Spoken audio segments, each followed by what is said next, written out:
یہاں اذان ہوتی ہے ہم لوگ چائے پیتے ہیں، یہاں اذان ہو رہی ہے ہم لوگ بازاروں میں سبزیاں خرید رہے ہیں، یہاں اذان ہو رہی ہے ہم لوگ اپنے کاروبار میں لگے ہوئے ہیں، یہاں اذان ہو رہی ہے ہم اپنے بینک میں نوکری کر رہے ہیں، یہاں اذان ہو رہی ہے ہم اپنے بزنس میں لگے ہوئے ہیں، یہاں اذان ہو رہی ہے ہم اپنے کھیتوں میں لگے ہوئے ہیں، اپنے کاروبار میں لگے ہوئے ہیں، اور تصور ہے کہ ہم جنت میں جائیں گے۔ ارے اللہ کے عرش کا سایہ نہیں ملے گا، جنت تو بہت دور کی بات، اللہ کے عرش کا سایہ بھی نہیں ملے گا۔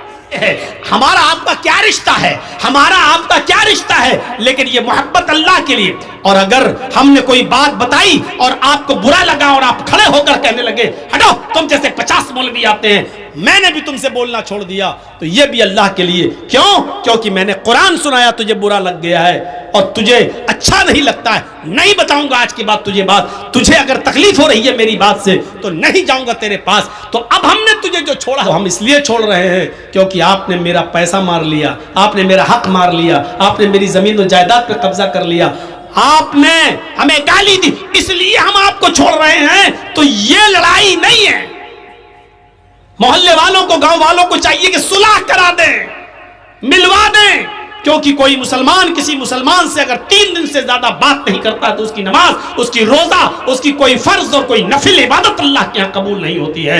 ایسا آدمی جس کو کسی خوبصورت حسین و جمیل عورت نے برائی کے لیے بلایا،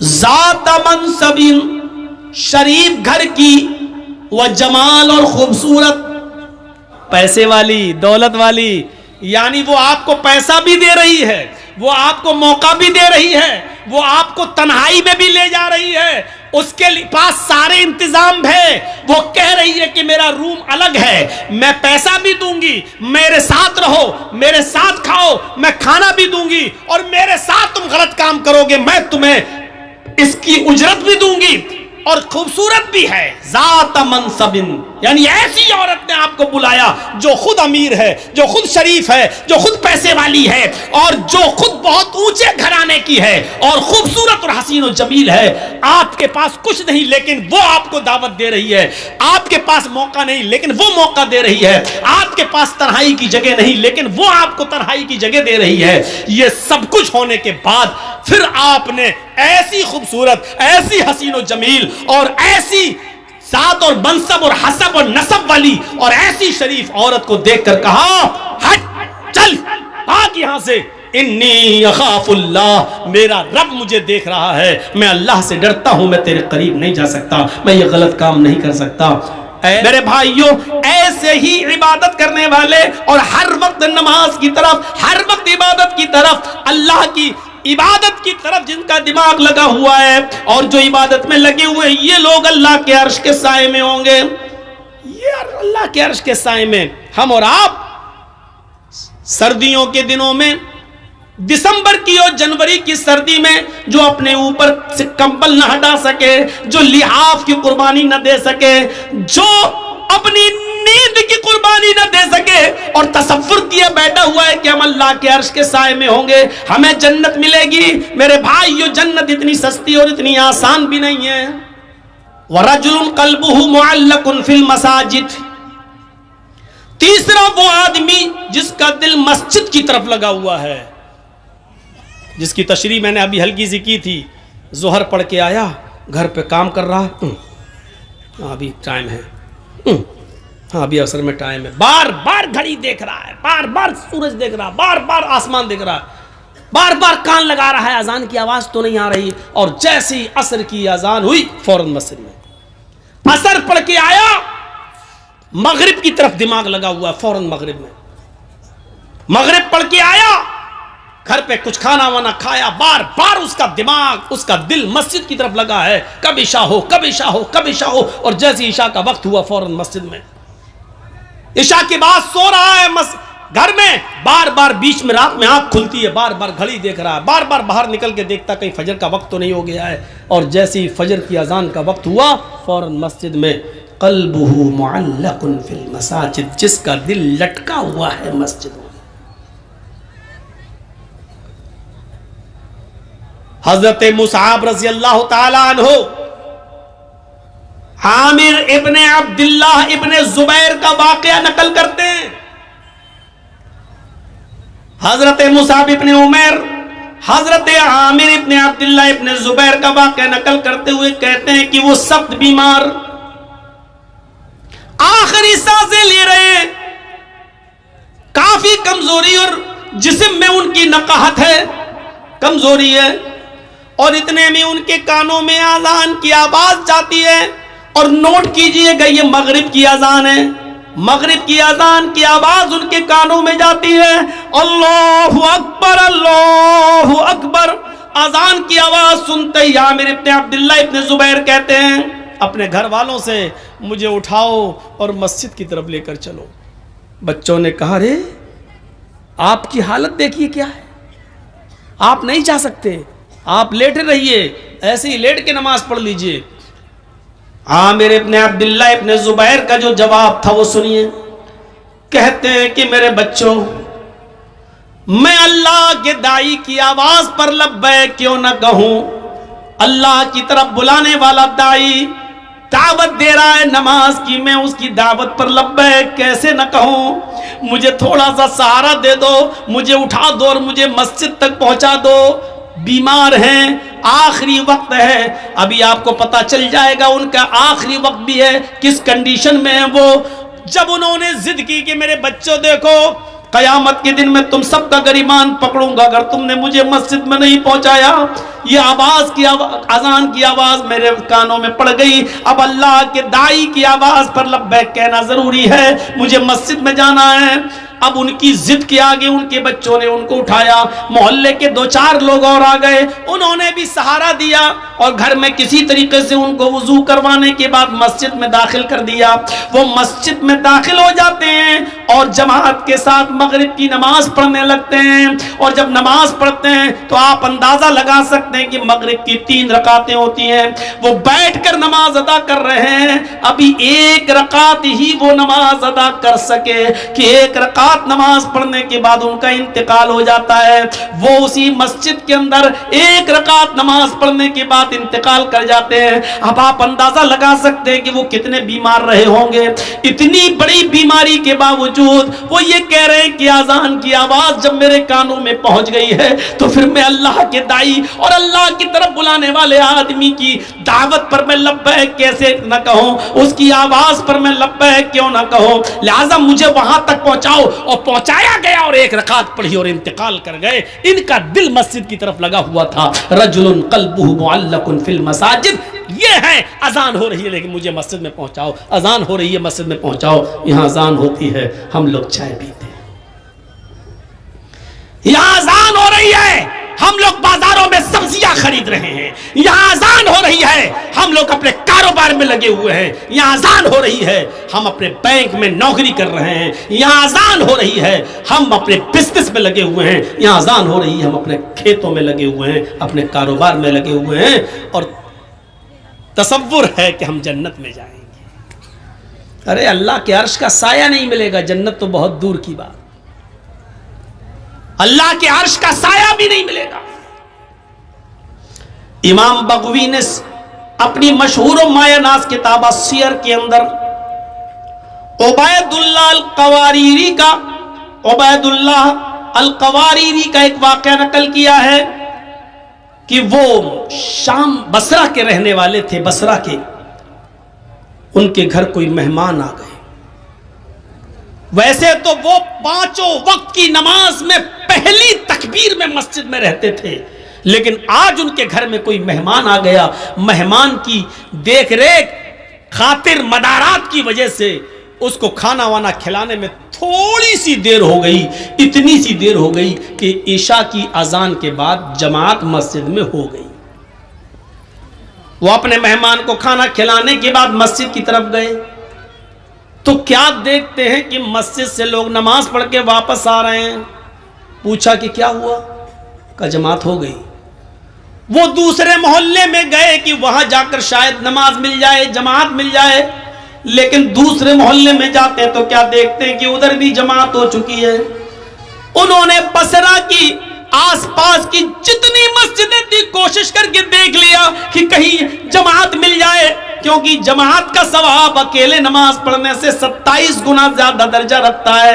اس ثواب کی امید میں وہ جاتے ہیں کہ نماز ادا کر لوں، جماعت مل جائے. لیکن ان کو بصرہ کی کسی مسجد میں عشاء کی جماعت نہیں ملی، تو پھر وہ اپنے گھر آ گئے اور اپنے گھر پہ انہوں نے جائے نماز بچھائی، مصلی بچھایا اور عشاء کی نماز وہ پڑھنے لگے. جب وہ ایک مرتبہ 4 رکعت عشاء کی پڑھ چکے تو کہنے لگے کہ عشاء کی نماز جماعت کے ساتھ اگر میں پڑھتا تو 27 گنا درجہ ملتا، 27 گنا ثواب ملتا، تو کیوں نہیں میں جماعت کے ثواب کو پہنچنے کے لیے عشاء کی نماز کو 27 بار پڑھ لوں. اگر میں 4 رکعت کر کے 27 مرتبہ اگر میں نماز پڑھوں گا تو ہمیں جماعت کا ثواب مل جائے گا. تو انہوں نے اپنے گھر میں عشاء کی نماز کو 27 مرتبہ پڑھا. 27 بار. 4 رکعت پھر ہو گئی، چلو اب دوبارہ کھڑے ہو گئے، پھر 4 رکعت، پھر تیسری بار کھڑے ہو گئے. انہوں نے عشاء کی نماز کو کتنی بار پڑھا؟ 27 بار.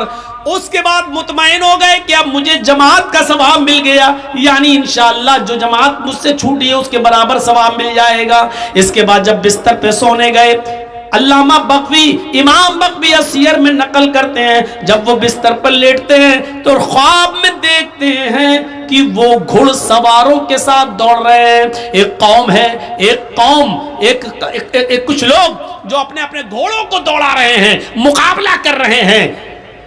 عبید اللہ القواریری بھی اس قوم کے ساتھ اپنے گھوڑے کو دوڑا رہے ہیں، اور کیا دیکھتے ہیں کہ سارے لوگ آگے آگے جا رہے ہیں، سب کے گھوڑے مجھ سے آگے دوڑ رہے ہیں، میرا گھوڑا سب سے پیچھے کی طرف ہے. میرے گھوڑے سے آگے ایک اور آدمی ہے، وہ بھی اپنا گھوڑا دوڑا رہا ہے. میں اس سے بھی آگے نکلنا چاہتا تھا کہ میں نے اپنے گھوڑے کو ایڑ لگائی، میں نے اپنے گھوڑے کو ٹھوکر ماری، میں نے اپنے گھوڑے کو کوڑا مارا کہ آگے نکلے. تو مجھ سے آگے جو سواری تھا، مجھ سے آگے جو گھڑ سوار تھا، وہ کہنے لگا اے عبید اللہ، اپنے گھوڑے کو ایڑ مت لگاؤ، اپنے گھوڑے کو کوڑا مت مارو، مجھ سے آگے نکلنے کی کوشش نہ کرو. اے عبید اللہ، تم ہمارے برابر نہیں آ سکتے ہو، ہم سے آگے نکلنا تو بہت دور کی بات. تم کتنا بھی نیا گھوڑا لے لو، اچھے سے اچھا گھوڑے پہ بیٹھ جاؤ، لیکن تم ہمارے گھوڑے سے آگے نہیں نکل سکتے.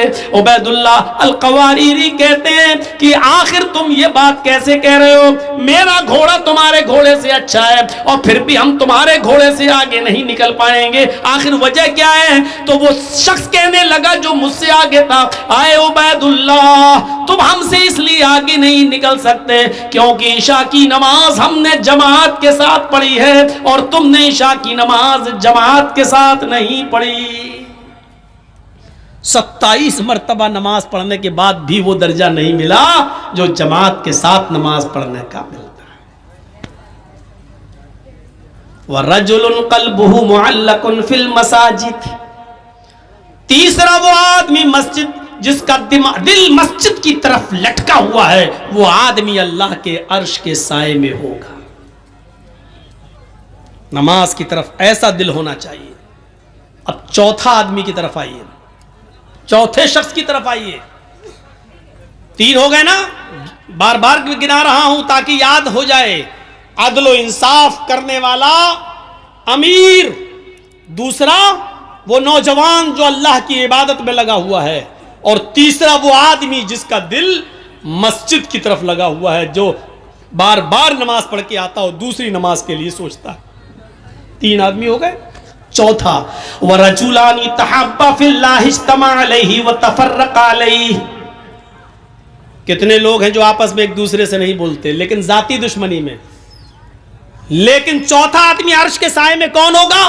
وہ آدمی جو کسی کا دوست ہوگا تو اللہ کے لیے، اور کسی سے دشمنی کی ہوگی تو اللہ کے لیے.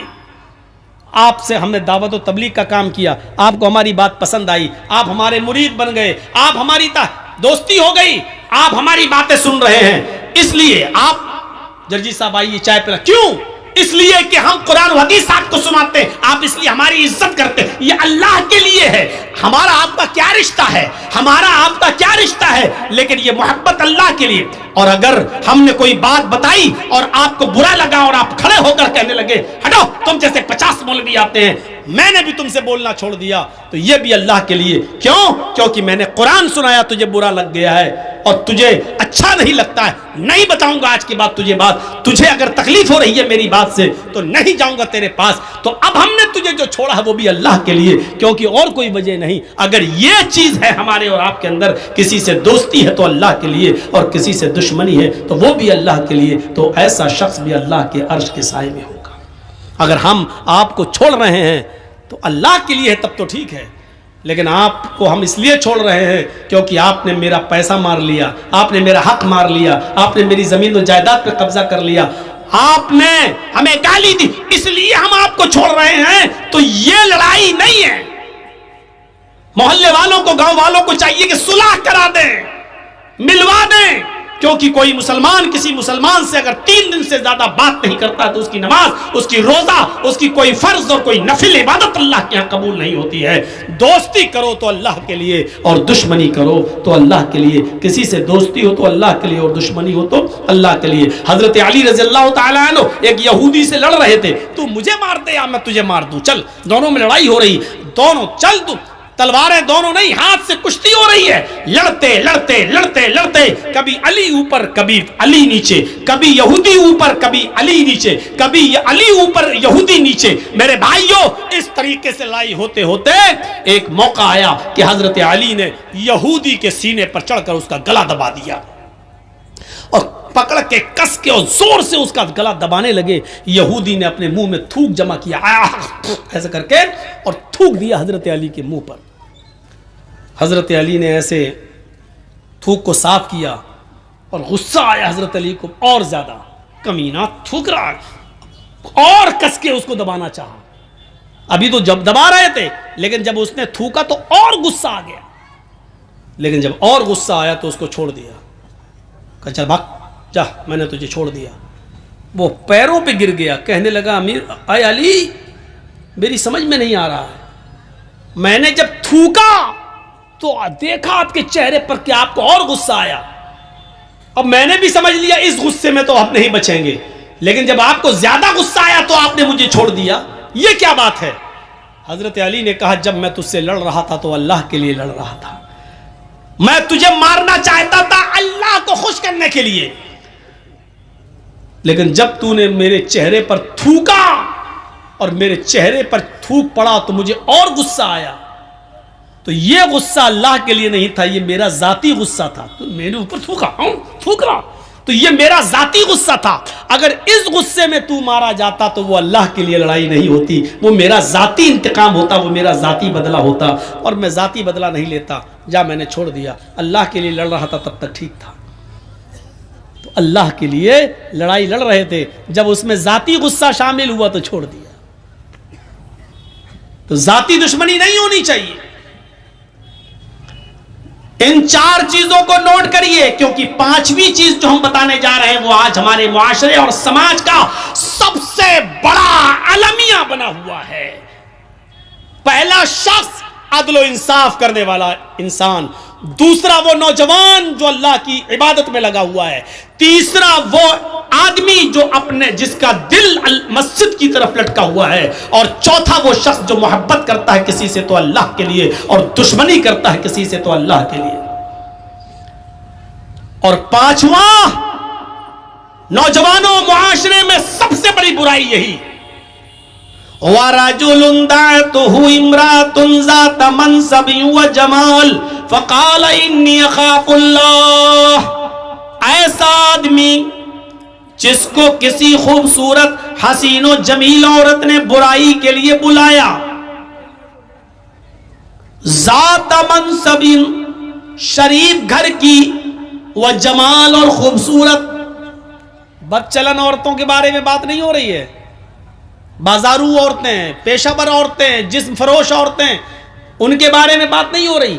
آپ کے علاقے کی, آپ کے گاؤں کی کوئی شریف گھر کی عورت, ذات منصب, حسب و نسب والی بہترین شریف گھرانے کی لڑکی, و جمال, اور خوبصورت عورت, اگر وہ آپ کو بلاتی ہے کہ آؤ چلو ہمارے ساتھ یہ کام کر لو, ذات منصب, پیسے والی, دولت والی, یعنی وہ آپ کو پیسہ بھی دے رہی ہے وہ آپ کو موقع بھی دے رہی ہے، وہ آپ کو تنہائی میں بھی لے جا رہی ہے، اس کے پاس سارے انتظام ہے، وہ کہہ رہی ہے کہ میرا روم الگ ہے، میں پیسہ بھی دوں گی، میرے ساتھ رہو، میرے ساتھ کھاؤ، میں کھانا بھی دوں گی، اور میرے ساتھ تم غلط کام کرو گے میں تمہیں اس کی اجرت بھی دوں گی، اور خوبصورت بھی ہے، ذات منصب، یعنی ایسی عورت نے آپ کو بلایا جو خود امیر ہے، جو خود شریف ہے، جو خود پیسے والی ہے، اور جو خود بہت اونچے گھرانے کی ہے، اور خوبصورت اور حسین و جمیل ہے۔ آپ کے پاس کچھ نہیں لیکن وہ آپ کو دعوت دے رہی ہے، آپ کے پاس موقع نہیں لیکن وہ موقع دے رہی ہے، آپ کے پاس تنہائی کی جگہ نہیں لیکن وہ آپ کو تنہائی کی جگہ دے رہی ہے۔ یہ سب کچھ ہونے کے بعد پھر آپ نے ایسی خوبصورت، ایسی حسین و جمیل اور ایسی ذات اور منصب اور حسب اور نسب والی اور ایسی شریف عورت کو دیکھ کر کہا، ہٹ، چل بھاگ یہاں سے، انی اخاف اللہ، میرا رب مجھے دیکھ رہا ہے، میں اللہ سے ڈرتا ہوں، میں تیرے قریب نہیں جا سکتا، میں یہ غلط کام نہیں کر سکتا۔ ایسی عورت کی دعوت کا انکار کرنے والا اور ایسی عورت کے دل اور ارادے کو پورا نہ کرنے والا شخص اللہ کے عرش کے سائے میں ہوگا، اللہ کے عرش کے سائے میں ہوگا۔ امام ابن سیرین کا نام سنیں، بہت بڑے بزرگ گزرے ہیں، بہت خوبصورت تھے، بہت حسین و جمیل تھے۔ یہ جس بستی میں رہتے تھے بزازی کا کام کرتے تھے، کپڑے کی گٹھری کو سر پہ لاد کر گلی گلی محلے محلے میں جا کر بیچا کرتے تھے، اور کسی مسجد کے امام بھی تھے، لے کر گلی گلی بیچا کرتے تھے۔ اس علاقے میں ایک امیر زادی بیوہ عورت رہتی تھی، اس کا شوہر مر چکا تھا، اس کی کافی لونڈیاں تھی، باندیاں تھی، خادمہ تھی، یعنی بہت پیسے والی تھی، بہت امیر تھی، امیر زادی، امیر کی بیٹی تھی وہ، لیکن اس کا شوہر مر گیا تھا، اور وہ اپنی باندیوں، اپنی نوکرانیوں کے ذریعے گاؤں میں، محلے میں اور آس پاس کے علاقے میں ایسے نوجوانوں کو تلاش کرواتی تھی اپنی نوکرانیوں سے کہ کوئی خوبصورت نوجوان ملے تو اس کو ہمارے پاس لے کر آؤ، اور وہ ان کے ساتھ غلط کام کرتی تھی۔ ایک باندی نے، اس کی ایک نوکرانی نے اپنی مالکہ سے کہا، اس بیوہ عورت سے، کہ ایک امام ہے، بہت خوبصورت ہیں، حسین و جمیل ہیں، نوجوان ہیں، کہو تو میں ان کو تمہارے پاس لے کر آؤں، کپڑا بیچتے ہیں۔ تو کہا ٹھیک ہے، اس کو لے کر آؤ۔ امام ابن سیرین کے پاس یہ باندی گئی، وہ کپڑا لادے ہوئے تھے، ان سے کہنے لگی کہ میری مالکن ہیں، وہ آپ سے کپڑا خریدنا چاہتی ہیں، لیکن وہ بہت پردے والی ہیں، باہر نہیں نکلتی ہیں، وہ اپنے گھر پہ تمہیں بلا رہی ہیں اور آپ سے وہاں کپڑا خریدنا چاہتی ہیں۔ امام ابن سیرین رحمت اللہ علیہ اس عورت کے پاس جاتے ہیں، باندی باہر رہ جاتی ہے، اور اس بیوہ عورت نے ان کو اپنے گھر کے اندر بلا لیا، یہ کپڑا دکھانے لگے، دیکھو بہن، دیکھو دیکھو، کپڑا کھول کھول کے ان کو دکھانے لگے، اور اس کو تو کپڑا لینا ہی نہیں تھا۔ جب اس کو کپڑا لینا نہیں تھا تو وہ دل لگی کی باتیں کرنے لگی، بہلانے پھسلانے کی باتیں کرنے لگی، ان کو اپنی طرف مائل کرنے لگی اور کہنے لگی مجھے کپڑا خریدنا ہی کب ہے، آئیے میرے قریب ہوئیے اور میرے ساتھ جمع کیجئے، میرے ساتھ ہم بستری کیجئے۔ امام ابن سیرین نے سارے کپڑے کی گٹھری باندھی اور اس کو پیک کر کے رکھا، اور پھر ان کو واعظ کرنے لگے، نصیحت کرنے لگے، ان الحمدللہ نحمدہ ونستعینہ ونستغفر، پورا خطبہ دے ڈالا، اور زنا کی مذمت پر قرآن کی آیتیں پڑھ پڑھ کے اس کو بتائیں، اور بہت سی باتیں بتانے کے بعد جہنم کا عذاب، قبر کے عذاب کے بارے میں بتایا، سب کچھ سنایا، لیکن اس بیوہ عورت پر کوئی فرق نہیں پڑا، اس نے کچھ نہیں دیکھا، وہ بار بار کہتی رہی ٹھیک ہے ٹھیک ہے، اللہ غفور الرحیم ہے، معاف کرنے والا، تم آؤ پہلے میرے پاس، تم آؤ پہلے میرے قریب۔ جب دیکھا کہ وعظ و نصیحت کا کوئی فرق نہیں پڑا اور یہ عورت مائل ہے، یہ زنا پر آمادہ ہے، تو کہنے لگے کہ اب بچنے کا کوئی راستہ بھی نہیں ہے۔ تو ان کے دماغ میں خیال آیا، آئے نوجوانوں، اللہ والے کیسا کیسا کام کر گئے زنا سے بچنے کے لیے، اور ہم تو یہ تصور بھی نہیں کر سکتے۔ امام ابن سیرین کہتے ہیں اچھا یہ بتاؤ کہ تمہارا باتھ روم کہاں ہے؟ مجھے بہت سخت لیٹرین لگی ہوئی ہے، مجھے قضائے حاجت کے لیے جانا ہے، میں لیٹرین سے فارغ ہونے کے بعد آتا ہوں، تمہارے پاس بیٹھتا ہوں۔ اچھا ٹھیک ہے، یہ ہے اس نے بتا دیا. جب لیٹرین سے نکلے تو کچن میں گھس گئے. کچن میں جو نالی تھی جس میں بہت زیادہ کچڑا اشڑا جمع ہو جایا کرتا تھا, اس میں کالے رنگ کی سیاہ کیچڑ جمی ہوئی تھی نالی میں.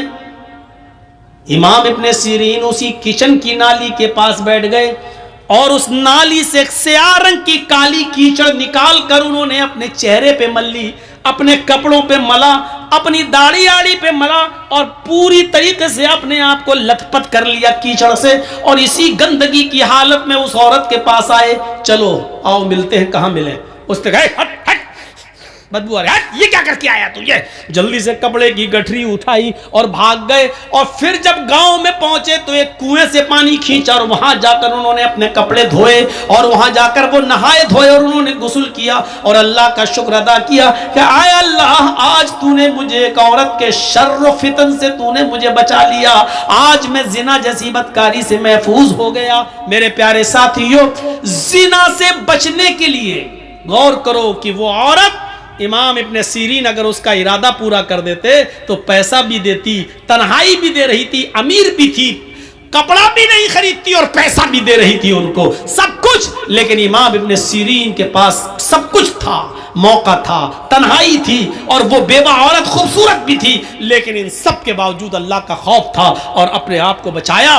اس سے کہا اللہ سے ڈر, یہ زندگی چند دنوں کی ہے, اللہ کے یہاں منہ دکھانا ہے. نصیحتیں کی لیکن وہ نہیں مانی. میرے پیارے ساتھیوں, تب امام ابن سیرین نے اپنے آپ کو ایسے بچایا. نوجوانوں, اس زنا کاری و بدکاری کے راستے سے اپنے آپ کو بچا لینے والا اور کسی خوبصورت عورت کی دعوت پر یہ کہہ دینے والا کہ انی اخاف اللہ, میں اللہ سے ڈرتا ہوں, ایسا شخص بھی قیامت کے دن اللہ کے عرش کے سائے میں ہوگا. بخاری شریف کے اندر ایک واقعہ آیا ہے, جب مرثد ابن ابی مرثد ایک صحابی ہیں, ایمان لائے, اسلام قبول کیا, تو اللہ کے رسول نے ان سے کہا کہ تم مکے جاؤ, اور مکے میں ہمارے بہت سے مسلمان صحابہ قید ہیں, کافروں کے چنگل میں ہیں, ان سے چھڑا کر چپکے مدینے کی طرف لاؤ, ان کو وہاں سے چھڑاؤ. تو یہ رات میں مکے پہنچتے تھے اور رات میں جاتے تھے, چپکے سے کسی گھر میں گھستے تھے جہاں کوئی مسلمان صحابی قیدی ہوتا تھا, اس کو اٹھا کر لاتے تھے اور پھر اس کی بیڑیوں کو توڑتے تھے اور پھر اس کو مدینہ بھیج دیا کرتے تھے.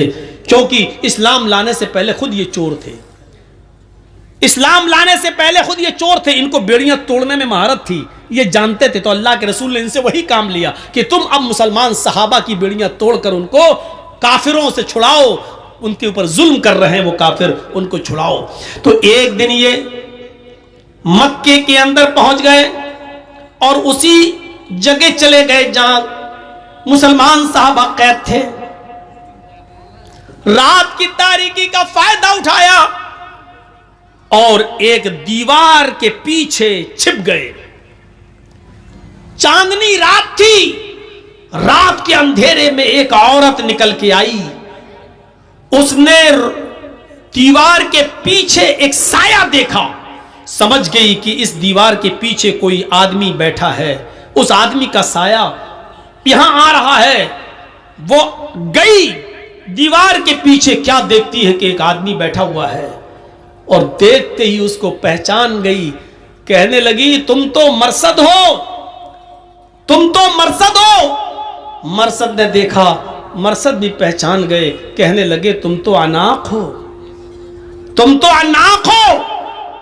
کہاں زمانے جاہلیت میں جب مرثد اسلام نہیں لائے تھے تو اس عورت کے ساتھ ان کے ناجائز تعلقات تھے, کئی مرتبہ اس عورت کے ساتھ مل چکے تھے, لمبے تلنگے لمبے چوڑے تھے, وہ عناق ان کی دیوانی تھی. اتنے دنوں کے بعد آج دیکھتی ہے, کہتی ہے مرثد پرانی یادیں تازہ ہو گئیں, کتنے سال کے بعد تم آئے ہو, چلو ہمارے گھر چلو, ہمارے گھر میں کوئی نہیں, آج کی رات ہمارے ساتھ سو جاؤ, وہی رات گزارو. مرثد ابن ابی مرثد کہتے ہیں کہ آیا ناق, اب ان ہاتھوں نے محمد رسول اللہ کے ہاتھوں کو چھو لیا ہے, یہ ہاتھ محمد رسول اللہ سے ٹچ ہو چکے ہیں, ان ہاتھوں نے محمد رسول اللہ سے مصافحہ کر لیا ہے. آیا ناق, اب حرام عورت کی طرف میں ہاتھ نہیں بڑھا سکتا, اے اناق بہتر ہے کہ تم چلی جاؤ۔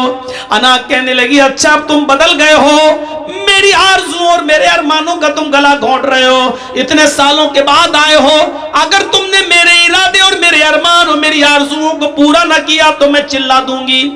مرثد ابن ابی مرثد کہتے ہیں کہ کچھ بھی کرو لیکن اب میں تمہارے ساتھ زنا نہیں کر سکتا ہے، میں محمد رسول اللہ صلی اللہ علیہ وسلم، ان آنکھوں نے محمد رسول اللہ کا دیدار کر لیا ہے، اب یہ حرام چیز کی طرف اٹھے گی بھی نہیں ہماری نظریں۔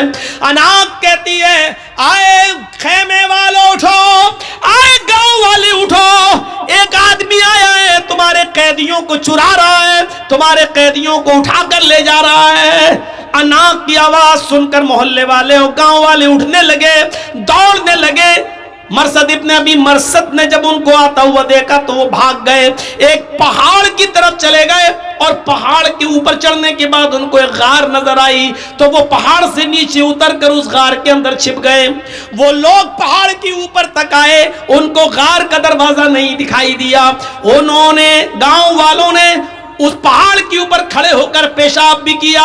مرثد ابن ابی مرثد کہتے ہیں، بخاری کی روایت ہے، وہ پیشاب کر رہے تھے اور ان کا پیشاب ہمارے سر پر آ رہا تھا، وہ پیشاب کر رہے تھے اور ان کا پیشاب ہمارے سر پر گر رہا تھا، لیکن میں ٹس مس نہیں کر رہا تھا، اگر میں تھوڑا بہت ہلتا تو وہ مجھے پہچان لیتے اور دیکھ لیتے، میں ایسے ہی چھپا رہا، یہاں تک کہ کچھ دیر کے بعد وہ سب چلے گئے۔ رات کافی ہو گئی اور وہ سب چلے گئے، اناق بھی چلی گئی، یہ سوچ کر کہ اب تو مرثد ابن ابی مرثد بھاگ گیا ہے۔ پھر تھوڑی دیر کے بعد میں غار سے نکلا اور پھر میں اپنے کام میں لگ گیا۔ اس کے باوجود میں نے ایک آدمی کو اٹھایا، اس کو اپنے کاندھوں پر لادا، لیکن وہ بہت بھاری آدمی تھا، ہم اس کو لے کے چل نہیں پا رہے تھے، وہ بار بار اس کو اٹھاتے اور وہ مجھے تھکا دیتا۔ تھوڑی دیر کے بعد ہم جب اس کے گاؤں سے باہر نکلے تو میں نے اس کی پیروں کی بیڑیاں توڑی اور اس کے ہاتھوں کی بیڑیاں توڑی اور اس کو لے کر اللہ کے نبی کے پاس آیا۔ اللہ کے نبی محمد رسول اللہ کو پورا واقعہ سنایا، اے اللہ کے نبی صلی اللہ علیہ وسلم ایسا ایسا معاملہ ہے، اناق ہماری پرانی دوست ہے، اس سے ہمارے زمانے جاہلیت میں بڑے اچھے تعلقات تھے، اس کے ساتھ میں زنا بھی کر چکا ہوں، اس کے ساتھ میرا اٹھنا بیٹھنا سب کچھ تھا، اس کے گھر پہ رہتا تھا۔ اے اللہ کے نبی کیا اسلام لانے کے بعد میں اس سے نکاح کر سکتا ہوں؟ کیا میں اس کو اپنی بیوی بنا سکتا ہوں؟ آپ اجازت دیجئے کہ میں اناق کو اپنی بیوی بنا لوں۔ اللہ کے نبی صلی اللہ علیہ وسلم خاموش رہے کہ آئے مرثد انتظار کرو، اللہ رب العالمین کی طرف سے اگر کوئی حکم ہوتا تو میں تمہیں بتاتا ہوں کہ تم اناق سے نکاح کر سکتے ہو یا نہیں نکاح کر سکتے ہو۔ یہاں تک کہ اللہ رب العالمین نے قرآن میں یہ آیت نازل فرما دی کہ الزانی لا ينکح الا زانیۃ او مشرکۃ، کوئی زانی کسی زانیہ ہی سے نکاح کر سکتا ہے اور کسی مشرکہ سے ہی، اور کوئی زانیہ عورت کسی زانی مرد سے ہی نکاح کر سکتی ہے، یا زانی یا مشرک مرد سے نکاح کر سکتی ہے۔ آئے مرثد تم ایمان لا چکے ہو، تم مومن ہو چکے ہو، اور کسی مومن کے لیے جائز نہیں ہے کہ کسی زانیہ اور بدچلن عورت سے، کسی زانیہ اور مشرکہ سے نکاح کرے، لہذا اللہ تعالیٰ نے تمہیں اناق کے ساتھ نکاح کرنے سے منع کر دیا ہے، تم اناق کو اپنی بیوی نہیں بنا سکتے ہو۔ میرے پیارے ساتھیوں غور کرو کس طریقے سے اپنے آپ کو زنا سے بچایا۔ جنگل میں موجود بڑی خوبصورت عورت اناق، دوستی بھی رہ چکی ہے زمانے جاہلیت میں، اور وہ کہہ بھی رہی ہے میرے گھر میں کوئی نہیں ہے، چلو، اکیلا، تنہائی کا موقع، دل کے سارے دروازے کھلے، پورا چانس اور پورا موقع بھی دے رہی ہے، لیکن مرثد ابن ابی مرثد کیا کہہ رہے ہیں؟ اللہ سے ڈر، میں نے اللہ کے رسول کے ہاتھوں کو چھوا ہے، اب یہ کسی حرام چیز کو نہیں چھو سکتے ہیں۔ یہ لوگ اللہ کے عرش کے سائے میں ہوں گے۔ لہٰذا وہ نوجوان، وہ آدمی جس کو کسی خوبصورت لڑکی نے برائی کے لیے بلایا اور اس نے یہ کہہ دیا کہ میں اللہ سے ڈرتا ہوں، انی اخاف اللہ، تو ایسا شخص بھی قیامت کے دن اللہ کے عرش کے سائے میں ہوگا۔ 5 چیزیں ہو گئیں، 2 چیزیں اور رہ گئیں، ان کا بھی خلاصہ کر دوں۔ وَرَجُلٌ تَصَدَّقَ بِالصَّدَقَةٍ فَأَخْفَاهَا، کسی نے اگر صدقہ کیا، کسی کو دیا چپکے سے، اتنے چپکے سے دیا کہ دائیں ہاتھ سے دیا بائیں کو بھی خبر نہ ہو، تو ایسا شخص جو چپکے چپکے کسی کو صدقہ کرتا ہے، کسی کی غریب کی مدد چپکے سے کرتا ہے، ایسا شخص بھی اللہ کے عرش کے سائے میں ہوگا۔ یہ نہیں رمضان کے مہینے میں کسی غریب کی مدد کر رہے ہیں، 5 کلو آٹا، 2 کلو تیل، 1 کلو چینی، شربت کی بوتل، کھجور، اور اس کا واٹس ایپ پہ فوٹو کھینچ کے واٹس ایپ پہ بھی ڈال رہے ہیں، آج میں نے 20 لوگوں کو کٹ دی ہے، آج میں نے 50 لوگوں کو غلہ پہنچایا ہے، آج ہم نے 50 لوگوں کو، غریب لوگوں کو ساڑی دی ہے۔ میرے بھائیوں، ایسے لوگ عرش کے سائے میں نہیں ہوں گے جو اپنے نیکیوں کی نمائش کرتے پھرے اور جس کو دے رہے ہو اس کو بھی ذلیل کرتے پھرے بیچارے کو۔ ارے کسی غریب کو دے دو، نہ تمہاری بیوی کو پتا چلے، نہ جس کو دے رہے ہو اس کے بارے میں کسی کو پتا چلے کہ اس بیچارے کی مدد کی ہے، اس کا پردہ رہنے دو، اس طریقے سے دو دائیں ہاتھ سے کہ بائیں کو بھی خبر نہ ہو، یعنی کانوں کان، ہمارے زبان میں بولا جاتا ہے نا، کانوں کان کسی کو خبر نہ ہو، اس طریقے سے صدقہ کرو۔ بخاری کی ایک روایت ہے کہ ایک شخص کہتا ہے، اے اللہ آج کی رات میں صدقہ کروں گا اور میں چپکے سے دوں گا، کسی ضرورت مند کو دوں گا۔ پھر وہ رات میں اٹھا اور چپکے سے نکلا اور اس نے ایک ضرورت مند کو رات میں دیکھا، اس کے ہاتھ میں اس نے اپنا صدقہ، اپنا زکوٰۃ کا مال، اپنا صدقہ کا مال اس کو دے دیا۔ صبح جب وہ مارکیٹ کی طرف گیا تو راستے میں باتیں ہو رہی تھی، کچھ لوگ کہہ رہے تھے دیکھو اللہ کا نیک بندہ بیچارہ رات میں کسی کو صدقہ دینے کے لیے نکلا، وہ چاہتا تھا کہ کسی غریب کو دوں لیکن کسی چور کو دے دیا اس نے۔ اس نے کہا اللہ میری نیت تو نہیں تھی چور کو دینے کی، میری نیت تو تھی غریب کی مدد کرنے کی، لیکن اب دھوکے سے چور کے پاس پہنچ گیا تو میں کیا کر سکتا ہوں، اللہ آج میں پھر نکلوں گا اور کسی غریب کی مدد کروں گا۔ دوسرے دن وہ پھر رات میں نکلا چپکے سے، آج پھر کسی غریب آدمی کو اس نے دیکھا جو رات میں موقع، اس نے پوچھا تم ضرورت مند ہو؟ کہا ہاں، اس نے صدقے کا مال اس کو دے دیا۔ صبح ہو کے راستے میں پھر باتیں ہوئی کہ دیکھو آج بھی بیچارہ دھوکہ کھا گیا، کوئی نکلا اور کسی غریب کی مدد کرنا چاہتا تھا لیکن دھوکہ کھا گیا، آج تو اس نے ایک بہت بڑے امیر کے ہاتھ میں پیسہ پکڑا دیا، آج تو بہت بڑے امیر کی مدد کر دی، جبکہ صدقہ تو غریب کے لیے ہے لیکن دھوکہ کھا گیا، اس نے امیر کو دے دیا۔ اس نے کہا اللہ میں کسی غریب کی مدد کرنا چاہتا تھا لیکن آج بھی دھوکہ کھا گیا، پتہ نہیں کیا ہو رہا ہے، اے اللہ میرے کسی کے چہرے پر تو لکھا نہیں ہے کہ کون امیر کون غریب، اب میرے پاس اور بھی صدقے کا مال ہے، آج کی رات میں نکلوں گا تو میری مدد کرنا اور کسی مستحق تک پہنچا دینا، جس جو مستحق ہو، جو اس کا جو غریب ہو، اے اللہ میں چپکے ہی سے دوں گا، اس طرح دوں گا کہ کسی تیسرے کو پتہ نہیں چلنا چاہیے۔ وہ رات کی تاریکی میں تیسرے دن بھی نکلا اور جب تیسرے دن نکلتا ہے تو پھر کسی غریب کو ڈھونڈتا ہے تو کیا دیکھتا ہے کہ ایک عورت بیٹھی ہوئی ہے، مایوس ہے، پریشان حال ہے۔ یہ اس عورت کے پاس گیا، کہتا بہن اتنی رات میں تم اکیلی مجبور نظر آتی ہو؟ اس نے کہا کہ میں بہت مجبور عورت ہوں، میری مجبوری کا فائدہ مت اٹھاؤ، رات کے اندھیرے میں میرے ساتھ مجبوری کا فائدہ مت اٹھاؤ، جاؤ یہاں سے۔ اس نے کہا میں مجبور ہی انسان کو دیکھ رہا ہوں، 2 دن سے میں برابر دھوکہ کھا رہا ہوں، یہ لیجئے۔ اس نے چپکے سے صدقے کا مال اس عورت کو دے دیا، خوش تھا کہ آج تو میرا صدقہ کسی اچھی جگہ پہنچ گیا، کسی صحیح جگہ پہ چلا گیا۔ صبح ہوتی ہے تو جیسے یہ مارکیٹ کی طرف گیا، لوگوں میں چرچے ہو رہے تھے، تمہیں معلوم ہے؟ کہا نہیں۔ کہا کیا ہوا؟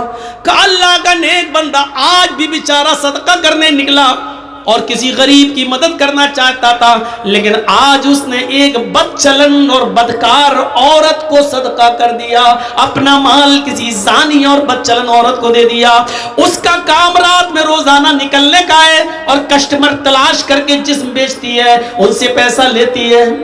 اس نے کہا اللہ مجھے ثواب نہیں ملے تو گناہ بھی مت دینا، اس لیے کہ میری نیت تو اچھی تھی غریب کی مدد کرنے کی، لیکن میں 3 دن دھوکہ کھا گیا اور اب میرے پاس زکوٰۃ کا صدقے کا سارا مال بھی ختم ہو گیا۔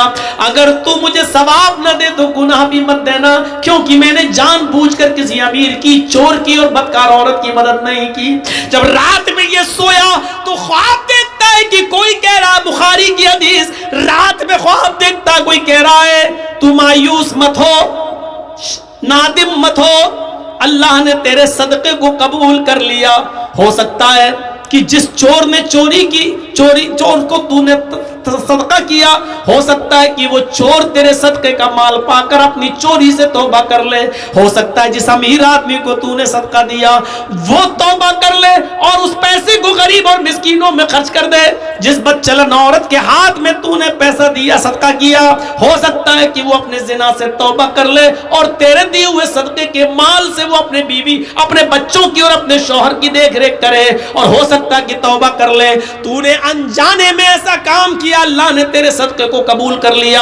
میرے بھائیوں، یہ حدیث ہمیں بخاری کی یہ بتلا رہی ہے، اگر دھوکے سے رات کی تاریکی میں کسی غریب کی مدد کرنا چاہتے ہو اور آپ نے چپکے سے کسی کی مدد کی لیکن دھوکہ کھا گئے، وہ غریب کی جگہ کوئی اور نکلا، یا دھوکے سے آپ کا پیسہ کسی اور کی جگہ پاس پہنچ گیا، لیکن چپکے سے مدد کرنے کی وجہ سے آپ کا صدقہ قبول ہو جائے گا، بھلے ہی آپ نے غلط جگہ دیا ہے، جان بوجھ کر نہیں دھوکے سے، تو اللہ رب العالمین آپ کے صدقے کو تو قبول کر لے گا، آپ کو گناہ نہیں پڑے گا، آپ کا صدقہ تو قبول ہو جائے گا، لیکن اس آدمی کو حساب و کتاب دینا پڑے گا جو ضرورت مند نہیں تھا پھر بھی لے لیا، تو آپ کا صدقہ قبول ہو جائے گا۔ تو ایسے صدقہ کیجئے کہ کسی غریب کو جب آپ دو، دائیں ہاتھ سے دو تو بائیں ہاتھ کو بھی اس کی خبر نہیں ہونی چاہیے۔